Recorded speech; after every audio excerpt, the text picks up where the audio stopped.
नमस्कार, तेज हरियाणा पर आप सभी का बहुत बहुत स्वागत है। हरियाणा के मौसम को लेकर बड़ी अपडेट और राहत है। फिलहाल किसानों के लिए अगले 24 घंटों में मौसम शुष्क और साफ रहने की पूरी संभावना है। पूरा मैं हाल आपको बताऊंगा कहां पर कितनी बरसात हुई है।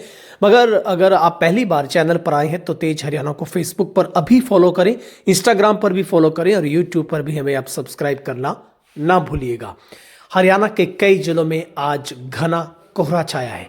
पानीपत में विजिबिलिटी बिल्कुल जीरो है। तापमान 10 डिग्री सेल्सियस नीचे गया है। हरियाणा में 2 दिन की बरसात के बाद शनिवार को मौसम पूरी तरह से बदल गया है।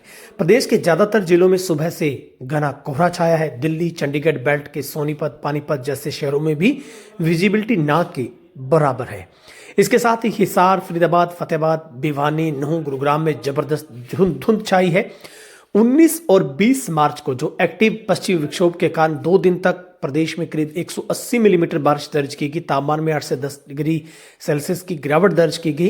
तो अब जो पश्चिमी विक्षोभ है वो कमजोर पड़ गया है, यानी कि अगले 24 घंटे किसानों को राहत मिलने वाली है। हालांकि कुछ एक हिस्सों में छिटपुट जो बूंदाबांदी है वो हो सकती है। लगातार बरसात, बादल और ठंडी हवा चलने से सुबह शाम जो कि सर्दी का एहसास होने लगा है। शनिवार को धुंध के कारण 18 ट्रेनें लेट भी हो गई हैं।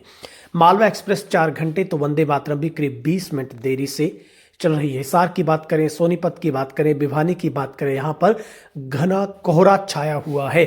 हरियाणा में इससे पहले 21 फरवरी को 4 से 5 जिलों में धुंध छाई थी। आज करीब 1 महीने बाद फिर से वही स्थिति बनती हुई दिखाई दे रही है। और मौसम वैज्ञानिकों के माने तो जब रात में धरती ठंडी होती है तो उसके संपर्क में हवा भी ठंडी हो जाती है, जिसकी वजह से जो सुबह शाम ठंड का जो एहसास है वो होने लगता है। शुक्रवार को हरियाणा में अधिकतम तापमान में भी गिरावट दर्ज की गई।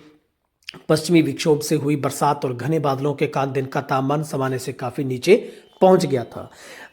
जानकारी यह है कि हरियाणा में 19 और 20 को कहां पर कितनी बरसात हुई। सबसे ज़्यादा अंबाला में हुई है, महेंद्रगढ़ में सबसे ज़्यादा हुई, रोहतक में सबसे ज़्यादा हुई है, पलवल, पानीपत यहाँ पर और सोनीपत यहाँ पर सबसे ज़्यादा बरसात है।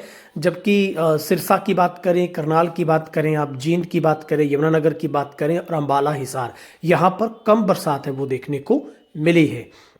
तो धुंध का असर ट्रेनों पर भी दिखाई देता है। और लगातार जो आज प्रदेश में स्थिति ये है कि धुंध छाई हुई है। जो लोग काफ़ी ठंड का एहसास कर रहे हैं, जिन सर्दी के हमने वस्त्रों को संभाल दिया था, अब उनको बाहर निकालने का जो दौर है वो ऐसा लगता है कि वापस फिर से लौट आया है। तो मौसमी कारणों का संयुक्त प्रभाव क्या है? मौसम विभाग के मुताबिक बदलाव के पीछे कई कारक एक एक साथ काम कर रहे हैं। जम्मू कश्मीर क्षेत्र में सक्रिय पश्चिमी विक्षोभ, हरियाणा, उत्तर राजस्थान के ऊपर बना चक्रवाती परिसंचरण, पूर्व पश्चिम ट्रफ और इन सभी ने मिलकर उत्तर भारत के मौसम को पूरी तरह से बदल दिया। अब आगे मौसम कैसा रहेगा? मौसम विभाग के पूर्वानुमान के मुताबिक करनाल में आने वाले 24 घंटों के दौरान मौसम साफ रहने की संभावना, यानी कि हरियाणा में साफ रहने की पूरी संभावना है।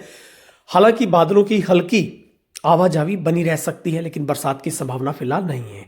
विशेषज्ञों का कहना है कि अगले कुछ दिनों में तापमान धीरे धीरे बढ़ेगा, लेकिन फिलहाल 4-5 दिन तक सुबह और रात के समय ठंड का असर है वो देखने को मिलेगा।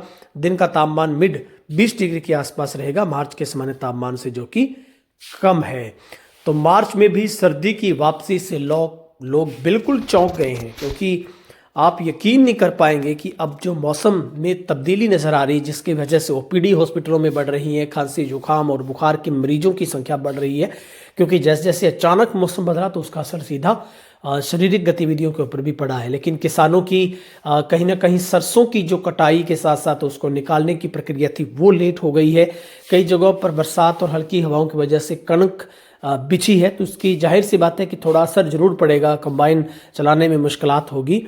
और ख़ास करके सरसों की कटाई 4 से 5 दिन अब विलंब से होगी और निकालने की प्रक्रिया में भी देरी हो गई है। आपके यहाँ पर मौसम कैसा है? कमेंट करके ज़रूर बताइएगा।